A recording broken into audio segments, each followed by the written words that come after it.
It was supposed to be a normal afternoon. Nora just needed to deliver one envelope. That was it. One envelope to a high-rise office in downtown Manhattan, then back to her freelance admin job across town. She didn't expect to be standing in front of glass doors, guarded by two sharp-suited men who looked at her like she didn't belong. But she straightened her shoulders anyway. She was used to that look. Being underestimated had become normal. "Delivery for Mr. Sterling," she said calmly, holding up the thick envelope. The taller guard narrowed his eyes. "Do you have an appointment?" "It's a sealed document from Silver and Cray Law," she replied, keeping her tone even. "They asked me to hand it to him personally." The other guard checked a tablet, then stepped aside.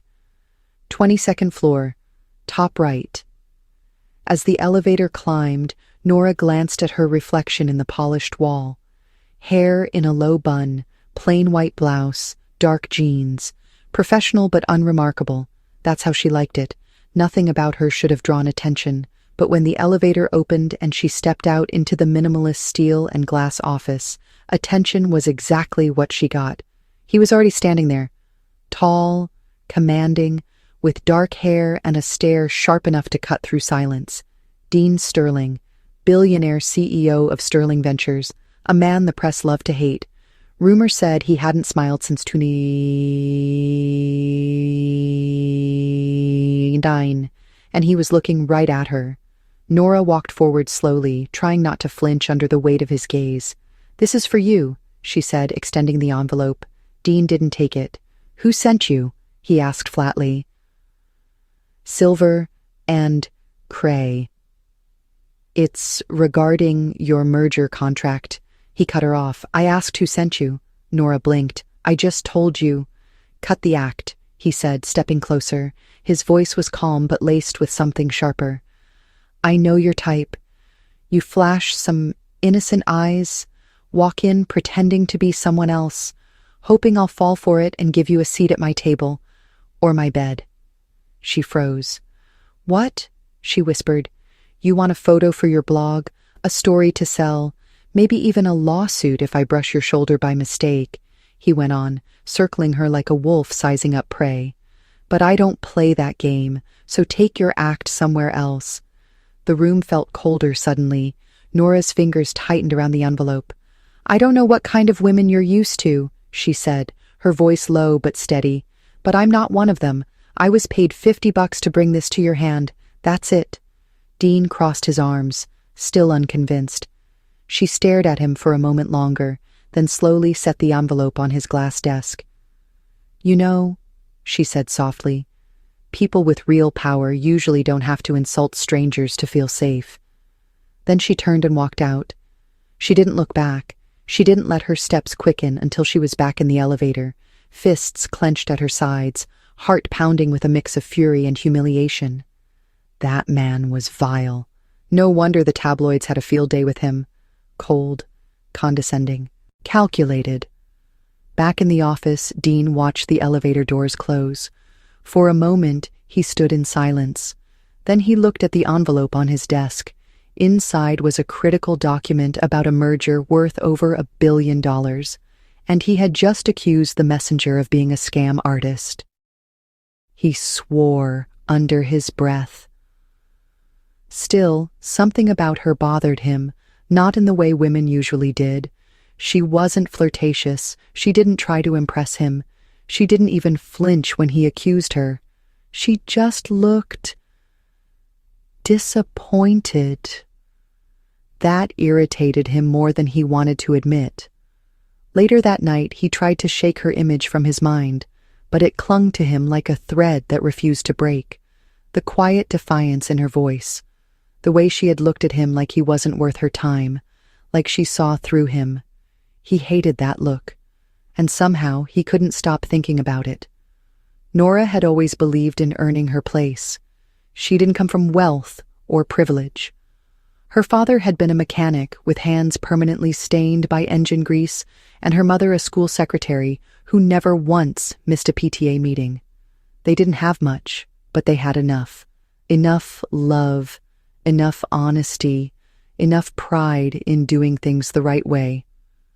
After graduating with a degree in communications, Nora bounced from temp job to temp job, always working hard, never complaining.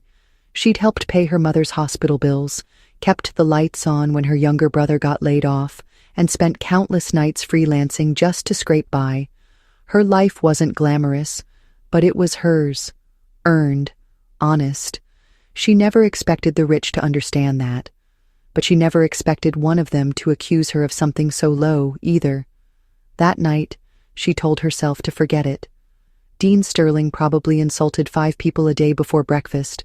It wasn't personal, but as she sat at her tiny kitchen table with a microwave meal and the hum of the fridge in the background, she felt something heavy settle in her chest. Not because he insulted her, but because a part of her had actually looked up to him. She had followed his business trajectory for years, admired how he built Sterling Ventures from a crumbling inheritance into a powerhouse. He had been young, bold, and relentless, until he went quiet, until he started making headlines for lawsuits, security walls, and his ever colder demeanor. Now she knew why. The man who once took risks now trusted no one. She told herself he wasn't worth another thought. But people like him had a way of invading the quiet corners of your mind. Across town, Dean sat in his penthouse office, staring out at the city skyline. His jaw clenched, one hand holding a tumbler of whiskey he hadn't touched. His mind kept returning to the girl with the envelope. It wasn't just her words, it was her eyes. They weren't pleading, manipulative, or starstruck like the ones he was used to. They were tired, honest, unshaken. He hated that they made him feel something. Dean hadn't trusted a woman in years. Not since Celia. She had been everything on paper, beautiful, poised, connected, and for a year she had played the perfect girlfriend. The press called them a power couple. He'd almost believed it himself, until the day he found out she was feeding confidential company information to a competitor. She hadn't denied it. She had smiled and said, "I deserve more than being just the woman behind the man." Dean hadn't dated seriously since. To him, most women who entered his world did so for 2 reasons: money or exposure. He'd built his emotional armor thick and sharp, but this girl, Nora, she didn't ask for anything. She didn't even flinch when he tried to hurt her with words. That was what got to him. She hadn't tried to defend herself. She didn't think he was worth it, and that made him want to know more. The next morning, Dean asked his assistant, Marla, to pull up the file from the law firm. Marla blinked. "The Silver and Cray delivery yesterday?" "Yes." "There's no official record of a courier name, but I can find out." "Do that." Marla tilted her head. "Should I be worried?" Dean didn't respond. He just turned back to the window, a muscle twitching in his jaw. By noon, he had her name: Nora Bennett. Freelance assistant, recently contracted for a few legal errands.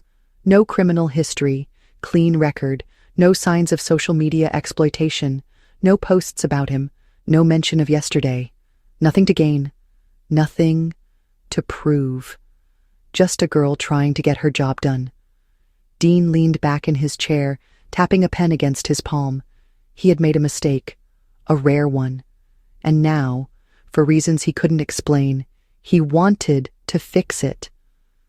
But apologies weren't exactly his strong suit, especially not to someone who had every right to ignore him, especially not to someone who looked at him like he was just another disappointment in an expensive suit. Still, something inside him itched. He wanted to see her again, not to make things right, to understand why her silence had said more than most people's speeches. 2 days passed. Nora pushed the incident out of her mind. She went back to her usual routine: gig jobs, remote typing work, document runs for local firms that couldn't afford proper couriers. She told herself she didn't care about Dean Sterling or what he thought of her, and for the most part, she believed it, until her phone rang on a rainy Thursday morning. She was halfway through uploading scanned files when the call came in. The number was unknown. She hesitated for a second, then answered. "Hello? Miss Bennett?" A woman's voice said smoothly. "Yes. Who's calling?" "This is Marla Reed. I'm the executive assistant to Dean Sterling." Nora nearly dropped her phone. Marla continued, her voice brisk but polite. "Mr. Sterling would like to request a meeting. He asked if you're available today at 4 p.m. at his main office." Nora stared at her screen in disbelief. "For what?" "I believe it's to discuss an apology." That made her blink. "An apology?" "Yes. And a job." "A what?" Marla paused. "He didn't give me all the details, just said he'd like to offer something to make up for the misunderstanding. He prefers to explain in person." Nora opened her mouth, closed it, then finally said, "I'll think about it." Marla didn't push. "If you decide to come, let the front desk know. I've cleared your name." The call ended. Nora stared at her phone like it had just confessed a secret. A job? From a man who thought she was a con artist? She didn't owe him anything. But a part of her burned to walk into that office, look him in the eye, and prove that she wasn't the girl he had pegged her as. Maybe she just wanted to see him look uncomfortable for once. At 3:57 p.m., she was in the elevator again, heart pounding, jaw set. She wore a navy blue blouse, black slacks, and her best attempt at heels. Not flashy, just strong. When she stepped out, Marla greeted her personally, guiding her into a smaller conference room filled with warm light and modern furniture. Dean was already there. He stood as she entered, hands behind his back. His expression was unreadable. "Miss Bennett," he said quietly, "thank you for coming." "I almost didn't." "I expected that." She sat without waiting for an invitation. "So?" Dean looked at her for a long moment, then he spoke. "I was wrong." Nora raised an eyebrow. "That's it?" He let out a breath, like the words themselves cost effort. "I misjudged you, and I'm not in the habit of doing that." "Maybe you should be." His mouth twitched, not quite a smile, not quite annoyance. "I run a large charity program," he continued, ignoring her jab. "We're expanding into community education grants, and I need someone to manage public communications. The work includes community outreach, speaking with families, field events. It pays well." Nora folded her arms. "Let me guess. You want me to take the job because it makes you feel better about being a jerk?" "No," he said, looking her in the eye. "I want you to take the job because I've read everything you've published. Your writing, your work for the local nonprofit blog. You're good. And because you're the first person in a long time to tell me exactly what I deserve to hear." That made her pause. "You're offering me a real job?" "Yes." "With benefits?" "Yes." "And you're not expecting anything in return?" "No." Silence hung between them. Nora stared at the glass wall behind him, then looked back. "You humiliated me." "I know. You assumed the worst." "I always do." She tilted her head. "Why?" Dean hesitated. Then he said, "Because assuming the worst keeps people from getting too close." The honesty surprised her more than the job offer. "I won't owe you," she said firmly. "I don't want you to," he said. After a long pause, she said, "Fine, I'll try it. But I want it in writing, a 90-day probation, no strings. If you so much as breathe down my neck the wrong way, I'm gone." He nodded once. "Done." Marla entered silently and handed over a draft contract. Nora scanned it quickly. Everything was as promised. As she signed, Dean said nothing. He watched her with the quiet intensity of someone trying to memorize every shift in her expression. When she stood to leave, he finally said, "You were right that day." Nora looked at him. "About what?" "People with real power don't have to insult strangers." She didn't smile, but her voice softened just enough to sting. "Glad you finally listened." She walked out without looking back, but her fingers were trembling, and so were his. The first few weeks passed with tense civility. Nora kept to her lane. She was punctual, precise, and refused to make small talk. She met with community leaders, wrote persuasive outreach materials, and even designed a campaign that raised $50,000 in 1 week. She didn't wait for praise, and Dean didn't offer it. But he watched her, more than he should have. He noticed how she spoke to people with care, especially the elderly and underfunded schools. He noticed how she typed faster when she was angry, and that she always left her teabag in too long. He noticed the way she rolled her eyes when someone bragged too much, and how she quietly defended the janitor when another exec mocked his accent. She had a fire he hadn't expected, and patience she didn't advertise. One Thursday, they were forced to work late. A logistics error had left hundreds of donor packets unsent. Instead of pushing it to someone else, Nora stayed behind to handle it. Alone. At 8 p.m., Dean walked into the conference room to find her surrounded by envelopes and address labels. "You didn't have to do this yourself," he said. "I didn't want it to wait until Monday," she replied without looking up. "You could have asked someone to help." "I don't ask for favors." He stepped closer, hands in his pockets. "You still think working here is some kind of punishment?" She looked up. Her eyes were tired, but steady. "I don't think anything. I just do the work. That's the deal." Dean leaned against the table. "You're efficient, relentless, and you don't seem the least bit impressed by any of this." She glanced around at the glass walls, the art, the city view.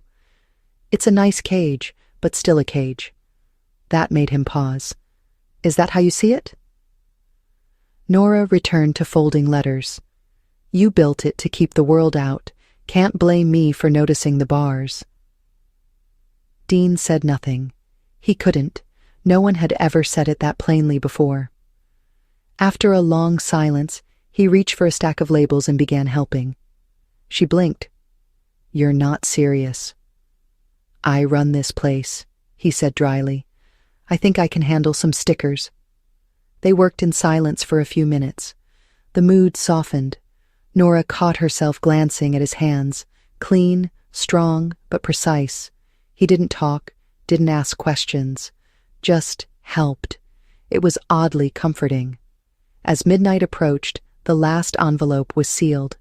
They stood in the empty hallway, both exhausted, both unsure what to say. Finally, Dean spoke. "You know, you don't have to hate me." "I don't hate you," she replied. "I just don't trust people who judge first and think later. I'm trying to change that." Nora studied his face. "Why?" "Because someone called me out," he said quietly, "and I realized she was right." Nora looked away. "Don't romanticize basic decency." "I'm not. I'm just saying you changed something. I don't know what yet, but I feel it." The air between them shifted. Something unspoken settled into place. Not quite affection, not quite friendship, but real. Weeks passed. Their professional partnership grew smoother, then easier, then warmer. Nora began staying a little longer after meetings. Dean started asking about her weekend plans. They laughed sometimes. Briefly, quietly, but it happened. One rainy afternoon, Dean invited her to join him on a site visit for the new youth center his company was funding. The project was in a struggling neighborhood, and his team had asked him to avoid media coverage. He brought Nora instead. They arrived in a dark SUV. Children played on the sidewalk under cloudy skies. A young boy kicked a deflated soccer ball near a broken fence. Dean stepped out first, formal as ever in a pressed coat and leather gloves. Nora followed in a blue trench coat and worn boots. As they walked through the gutted building, Nora stopped in front of a broken window. She looked at the cracked tile floors, the rusted lockers, the peeling paint. "This was a school once," she said softly. Dean nodded. "Shut down 5 years ago." And now it'll be a place for kids again. That's the plan. She looked at him, really looked. I didn't think someone like you cared about places like this. Dean's voice lowered. My father grew up a block away. I only found out after he died. Nora blinked. That's why I funded it, he added. Not for tax breaks, not for PR, just to fix something. The vulnerability in his voice took her by surprise, and the way he looked at her in that moment, raw and real, made something inside her soften. Later that night, back in the car, Nora sat quietly. Dean finally said, "What are you thinking?" She hesitated, then said, "I think you're not the man I met that day." Dean smiled slightly. "I think you are. Same honesty, same fire." Silence. Then she said, "Dean?" "Yes?" "Why did you choose me for this job?" He didn't look at her. "I didn't choose you," he said. "You showed up. I just finally paid attention." Her breath caught in her throat. That night, as she curled into bed, Nora couldn't sleep. Something had changed. Not in him, in her. She wasn't sure she could keep pretending she didn't care. It was a Friday morning when everything fell apart. Nora arrived at the office as usual, coffee in hand, prepared for another round of meetings and deadlines. Dean had been away for 2 days on business, and she hadn't heard from him. She tried not to care, but her heart had other plans. By noon, whispers began to spread. People stared. Emails stopped arriving. Meetings were quietly rescheduled.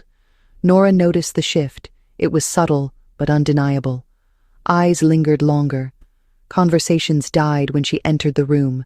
She brushed it off, until Marla walked in with a stiff face and a printed article in hand.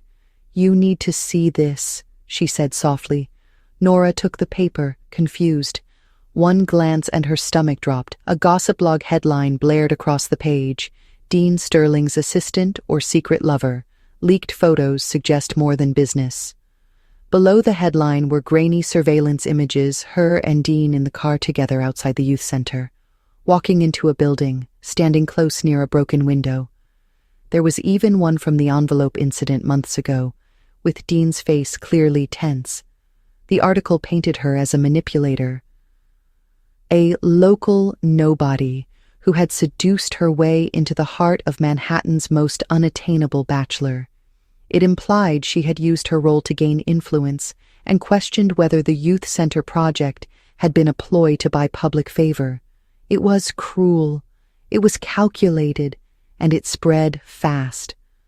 Nora stood in the hallway as people passed, murmuring. Her cheeks burned. She marched straight to Dean's office. He had just returned. He looked up when she entered, and his expression told her everything. He had seen it. "You think I leaked it?" she said quietly. Dean didn't answer right away. She took a step forward. "Do you?" He leaned back slowly.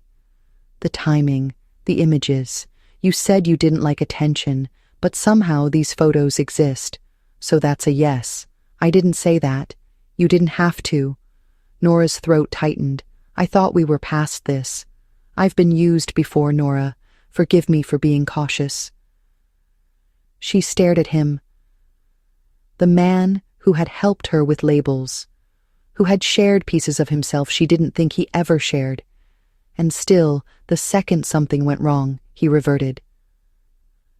"You asked me why I don't trust people like you," she said, voice shaking. "This is why. Because the minute the world says I don't belong, you agree with it." Dean stood, his jaw tight. "I have a company to protect. And I have a heart you just shattered." She turned and walked out before he could say anything more. The article went viral. Her name trended on social media. Photos she had no idea existed flooded the internet. A few old posts from her college blog were twisted and quoted out of context. She resigned that afternoon. No drama, no big scene, just a short email and a quiet exit. Dean didn't reply. Days turned to a week, then 2. Nora took small copywriting gigs again. She helped her neighbor with errands. She avoided the news, but she couldn't avoid the ache. She missed the work, the purpose. and painfully, she missed him, even if he had failed her. Across the city, Dean sat in his dark office, staring at an untouched glass of scotch. The building was quieter without her. Less color, less movement, less everything. He had told himself he did the right thing, that the article had forced his hand. But something gnawed at him. He had his team investigate the leak. It hadn't come from her. In fact, it had come from someone inside his own media division, a staffer paid off by a rival investor who stood to gain if Dean's reputation took a hit. When the full report landed on his desk, he read it twice, then a third time, and felt sick. She hadn't betrayed him. He had betrayed her. Marla entered cautiously. "Sir?" He didn't look up. "She hasn't contacted you." "I didn't expect her to. But you want her to." He didn't answer. "She believed in this company, in that project, in you," Marla said. "Even after what you said to her the first day, she still gave you a chance." Dean closed his eyes. "What are you going to do?" she asked gently. He stood, finally. "Fix it." That evening, he drove himself across town. No chauffeur, no suit, just a plain black coat and a worn leather folder tucked under his arm. He found her outside a corner library, helping an elderly man into a taxi. Her hair was pulled back, no makeup, sleeves rolled to her elbows. She was still the most real thing he'd ever seen. When she turned and saw him, her expression went cold. "Dean, I need 5 minutes." "Why?" "Because I didn't believe you when it mattered." She crossed her arms. "And now you do?" "I know who leaked the article. It wasn't you. I have proof." He handed her the folder. She didn't open it. "I don't care who did it," she said. "I care that you didn't trust me." "I was afraid. You were a coward." "Yes," he said quietly, "but not anymore." She hesitated. Her eyes searched his. "Why are you really here?" "Because every day without you feels like something's missing, and I think it's more than guilt." Nora swallowed hard. "I won't ask for your forgiveness," Dean said. "I just want to remind you of one thing." "What? You changed me." She said nothing. He stepped back. "If you ever want to come back, not to the company, but to me, I'll be here." Then he turned and walked away. Nora watched him go, heart pounding. She didn't know if she was ready, but for the first time, she knew he finally was. The next few days were quiet. Nora didn't respond to Dean. She didn't open the folder he gave her. She didn't search for him online or ask anyone what he was doing. But she didn't throw anything away either. The folder stayed on her nightstand. His words stayed in her head. Every now and then she found herself wondering what he meant by, "I'll be here."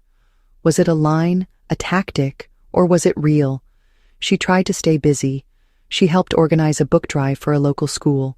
She edited brochures for a small animal rescue. She tried to convince herself her chest didn't tighten every time she thought about how he had looked in that coat, standing in the cold, just waiting. Then came the letter. It arrived by regular mail. No logo, no formal return address. Just her name written in clean, sharp strokes. Inside was a single page, handwritten. "Nora, I've drafted 100 versions of this. I deleted 99. This one is raw, honest. Probably the only one that matters. I've built a life around protecting myself. Every decision I make runs through filters. Logic, risk, damage control. That works in business, but it's a disaster in love. I called you a gold digger because I was afraid that someone real had slipped past my defenses, afraid that if I let you in, I'd lose control.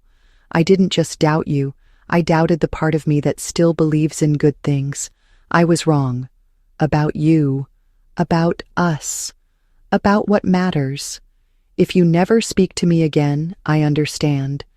But if there's even the smallest part of you that's still curious, Come to the youth center opening this Saturday. You helped build it, you made it real. And so help me, if you walk through that door, I won't let you walk away again. Dean, she read it twice, then a third time. By the time Saturday came, she still hadn't decided what she was going to do. Her heart had. Her mind just hadn't caught up yet. The youth center bustled with life.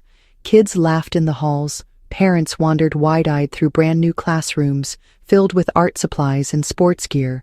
There were banners, music, and tables of food. The press was there, but subdued. Dean stood near the entrance, greeting community leaders, shaking hands. But his eyes kept scanning the doorway. By noon, he started to lose hope. Then he saw her.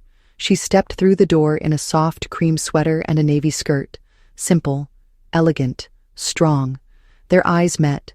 For a second, everything else blurred. He stepped toward her slowly. "You came," he said, voice rougher than usual. "You said I built this," she replied. "I came to see if you meant it." He nodded. She looked around. "It's beautiful. You helped design the outreach programs, the reading corners, the family support desk. I didn't think you remembered." "I remember everything." There was a long pause. Then she said softly, "I read your letter. And I don't need grand speeches." He swallowed. "What do you need?" She met his eyes. "I need to know you're not going to run the next time something scares you." Dean nodded. "Then stay. Let me prove it." Nora glanced down, then looked back up. "I missed you," she whispered. He stepped closer. "I never stopped missing you." In front of the children and the parents and the staff, he reached for her hand. He didn't pull, just held it, like something precious. "Stay with me," he said. "Not for the company, not for a cause. Just stay." She squeezed his hand gently. "This isn't a movie, Dean." "No," he said, smiling. "It's better. You're real." They didn't kiss, not then, but it didn't matter. Everything had shifted. They were standing together again, not as employer and employee, not as accuser and accused, but as two people who had earned each other's trust. That night, he walked her home. No driver, just the two of them beneath the city lights. On her doorstep, she turned to him. "I'm not afraid of who you were," she said, "but I need to believe in who you're becoming. You're the reason I'm becoming him." She leaned in, kissed his cheek and whispered, "Then don't stop." Spring melted into summer, and things didn't return to the way they were. They grew into something new. Nora didn't move into Dean's world. He stepped into hers. They still had separate apartments. He still ran his company. She still freelanced part-time and kept her Thursdays open for volunteering at the youth center. They didn't rush. They didn't perform. They just built. It started with shared grocery trips, then mornings where she left tea on his kitchen counter before her meetings. Sometimes he would send her flowers, but only the kind she could replant. She once told him she hated waste. He never forgot.